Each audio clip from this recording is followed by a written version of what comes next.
Everyone thinks they know why Napoleon went to war. Open a textbook, watch a documentary, scroll through any history channel, and the story is always the same. A hungry young officer from Corsica claws his way to the top, crowns himself emperor, and then sets out to conquer the continent because that is simply what men like him do. He wins battle after battle, gets drunk on his own legend, marches into Russia in the dead of winter like a man who has never read a map, and finally gets his comeuppance at Waterloo. It is a tidy story. It has a villain, a moral, and a satisfying ending. It is also almost completely beside the point. The actual origin of Napoleon's wars has almost nothing to do with ego, and almost everything to do with ledgers. It is a story about interest rates before it is a story about infantry. It is about who could borrow money and who could not, about bonds and blockades and the slow, invisible construction of a financial machine that made one nation nearly impossible to defeat. Napoleon did not choose this war. He was born into the middle of it, decades after the terms had already been set by men he never met, in a currency he did not control.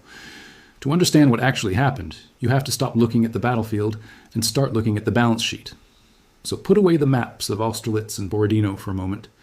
We are not going to start in 1799, when Napoleon seized power, or even in 1789, when the French Revolution began. We are going to start more than 100 years earlier, in a country most people would never associate with Napoleon at all, the Netherlands. By the late 17th century, the Dutch had quietly invented modern finance. They had a functioning stock exchange in Amsterdam decades before London had anything comparable. They had figured out how to pool the savings of ordinary merchants into tradable shares. They had learned that a government could borrow enormous sums of money cheaply and reliably if its creditors trusted that they would actually be repaid. This was not a small discovery. It was arguably as consequential to the next 2 centuries of European history as gunpowder had been to the 2 centuries before it. In 1688, that knowledge crossed the English Channel. The Dutch stadtholder William of Orange landed in England, deposed King James II in what is politely called the Glorious Revolution, and took the throne alongside his wife Mary. Schoolbooks like to frame this as a religious story, Protestants restoring a Protestant monarchy. That framing is not wrong, but it buries the more important development underneath it. William did not just bring a new king, he brought Dutch financial engineers, Dutch banking practices, and a Dutch appetite for using capital markets as an instrument of state power. Within 6 years, England had its own central bank. The Bank of England was chartered in 1694, and its purpose was blunt: to let the government borrow money from the public in exchange for tradable government bonds at interest rates ordinary citizens and merchants found attractive. For the first time, the English crown did not have to rely on the whims of a handful of goldsmiths charging punishing rates. It could tap into the accumulated wealth of an entire trading nation, a little bit at a time, from thousands of separate lenders who trusted that their investment was safe. This sounds like a dry administrative detail. It was not. It was arguably the single most important military innovation of the early modern period, more important than any new cannon or musket. A state that can borrow cheaply and reliably can fight a war it cannot actually afford, for as long as its creditors keep believing it will win eventually. A state that cannot borrow has to pay for war out of what it can tax or plunder in the moment, which means it runs out of money exactly when a long war usually starts to matter most, in year 3, 4, or 5. For the next 12 decades, that single structural difference would define the relationship between Britain and its greatest rival across the water, France. Historians sometimes lump the conflicts of this era into different named wars: the 9 Years' War, the War of the Spanish Succession, the War of the Austrian Succession, the 7 Years' War, the American War of Independence, and finally the Revolutionary and Napoleonic Wars. Viewed individually, they look like separate disputes over separate issues. Dynastic claims here, colonial rivalries there. Viewed together, they look like something else entirely. One long, intermittent contest between 2 competing economic systems, occasionally interrupted by peace treaties that both sides understood to be temporary.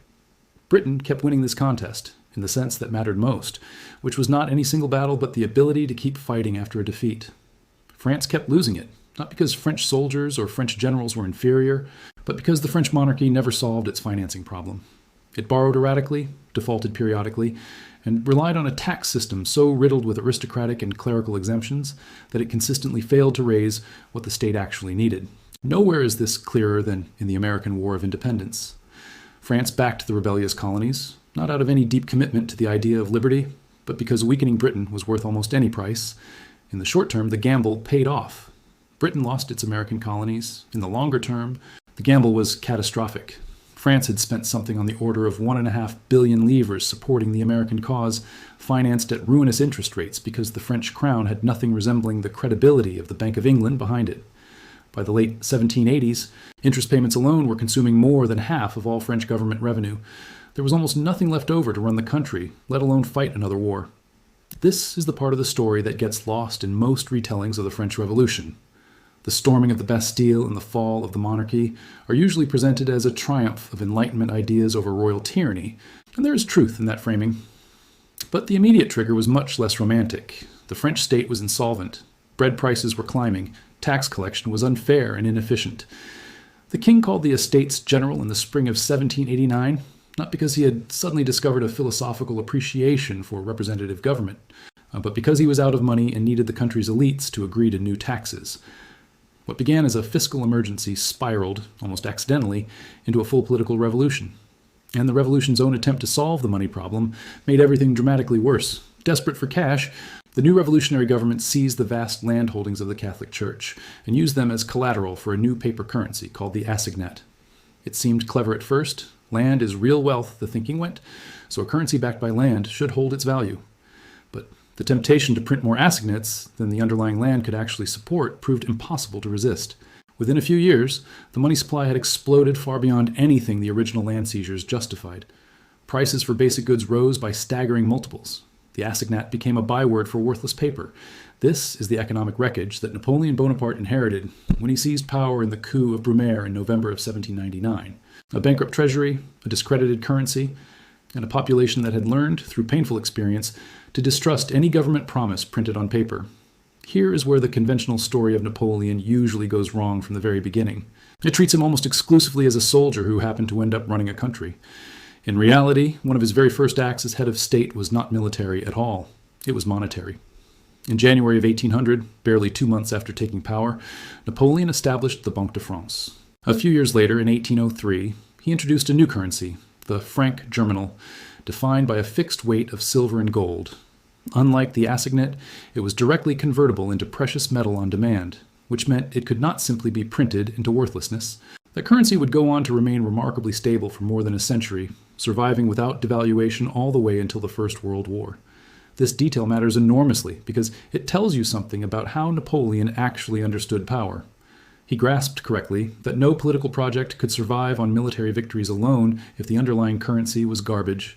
Soldiers can be paid in glory for only so long before they need to be paid in money that is actually worth something. Napoleon rebuilt French finance from the ground up because he understood, better than most of his predecessors, that legitimacy is downstream of monetary credibility. But rebuilding a currency is not the same thing as rebuilding a financial system. And this is where Napoleon ran into a wall he could never fully climb. Even with a stable franc, France still lacked the deep, liquid bond market that had underpinned British power for a century. It lacked a comparable network of private investors willing to lend the government money against future tax revenue. It lacked, above all, a navy capable of protecting overseas trade and colonial income the way the Royal Navy protected Britain's. France's fleet had been gutted during the Revolution, and its colonies were largely cut off or seized outright by British forces. Napoleon could reform taxation, he could stabilize the currency, and he could still not close a gap that had been widening since 1694. This asymmetry is the real engine behind almost every major decision Napoleon made after becoming emperor, and it is the thing most military histories simply do not talk about. Napoleon was not fighting for the sake of fighting. He was fighting because financial diplomacy, the slower and less dramatic tool that had worked so well for Britain, was never available to him. He could not outborrow his enemies, so he had to try to outfight them, and when that failed, he had to try something even more ambitious: strangle Britain's trade until its financial machine broke down on its own. That attempt began in earnest in May of 1806, when the Royal Navy declared a full blockade of the French coastline and the coastlines of France's allies. This gets described in most textbooks as a defensive measure, Britain protecting itself from a dangerous continental tyrant. Look closely at the timeline, though, and the sequence tells a different story. The British blockade came first. Napoleon's response, a set of decrees issued from Berlin in November of 1806 and from Milan a year later, banned any European trade with Britain and authorized the seizure of neutral ships doing business with British ports. Together, these decrees created what came to be called the Continental system, an attempt to turn Britain's own weapon of economic warfare back against it. It is fashionable to treat the Continental system as proof of Napoleon's overreach, evidence that his ambitions had spiraled beyond anything rational. That reading misses the underlying logic almost entirely. After the destruction of the combined French and Spanish fleet at Trafalgar in October of 1805, Napoleon knew a direct invasion of Britain was simply not possible. He could not beat the Royal Navy at sea, and he could not get an army across the Channel. Economic pressure was the only remaining lever he had left to pull. If he could seal off European markets from British goods, the theory went, British factories would sit idle, unemployment would spike, gold reserves would drain away, and the British government would eventually be forced to negotiate on Napoleon's terms. For a while, it was working better than history tends to give it credit for. British exports fell sharply in the years after the blockade tightened. Gold reserves declined. Manufacturing regions experienced real hardship, worsened by a string of poor harvests that pushed food prices higher at the worst possible moment. If the story had ended there, in a straightforward economic standoff, the entire narrative of the Napoleonic Wars might read very differently today. But the story did not end there, because Britain had one advantage the Continental system could not blockade: private credit and the men who supplied it. Throughout the wars, the British government organized and financed 7 separate coalitions against France, spending an enormous fortune not only on its own army and navy, but on subsidies to its allies. Cash, weapons, uniforms, and equipment shipped to Russia, Austria, Prussia, Portugal, Sweden, and others. Britain was, in a very literal sense, paying other nations to keep fighting Napoleon on its behalf. National debt roughly tripled over the course of the conflict. And none of that borrowing would have been possible without a functioning bond market willing to absorb it, and without the private financiers who made that market run smoothly. It is worth pausing here on a detail most accounts skip entirely. Britain did not just borrow its way through the war, it also taxed its way through part of it, in a way France structurally could not match. In 1799, facing the enormous cost of the coalition wars, the British government introduced something genuinely new to European public finance: a peacetime income tax levied directly on earnings rather than on goods or land. It was deeply unpopular, and it was framed at the time as a temporary wartime measure. But it gave the Treasury a second stream of revenue to sit alongside its borrowing, which meant investors buying British bonds had even more confidence that interest payments would actually be made. France had nothing comparable. Its tax base was riddled with centuries-old exemptions for the nobility and the clergy that the Revolution had only partially dismantled. What remained of Napoleon's administrative reforms could not fully compensate for lost time. Britain, in other words, was not simply better at borrowing. It was better at the entire apparatus surrounding borrowing, taxation, transparency, and investor trust, working together as a single reinforcing system that France was still building from scratch, while the war was already underway. At the center of that financial machinery sat the Rothschild family, and in particular, Nathan Mayer Rothschild, based in London. When the Duke of Wellington needed a steady stream of hard currency to keep his army supplied on the Iberian Peninsula, it was Rothschild's network of agents buying gold and silver across multiple countries and converting it into usable local currency that kept the campaign funded. His operation moved money faster and more reliably than most governments of the era could manage on their own. And by the final years of the war, British officials had granted him formal authority to collect and transfer funds across enemy and allied territory alike. Meanwhile, his brother in Paris maintained financial relationships on the French side, which meant the family's fortunes were, in a strange way, largely insulated from who actually won any particular battle. This is not a conspiracy theory. Nobody needs to imagine secret puppet masters pulling hidden strings to explain what happened. The far more interesting and far better documented truth is that ordinary private finance, operating in the open, was doing more to determine the outcome of the war than any single general on either side. Every time Napoleon crushed one coalition on the battlefield, Britain's credit machine simply financed another one. He could win every engagement and still be no closer to actually winning the war, because the war was not really being decided on the battlefield at all. You can trace almost every major campaign of Napoleon's later reign back to this same underlying problem. Consider the invasion of Spain and Portugal beginning in 1807. The textbook explanation is that Napoleon needed to enforce the Continental system after Portugal refused to stop trading with Britain.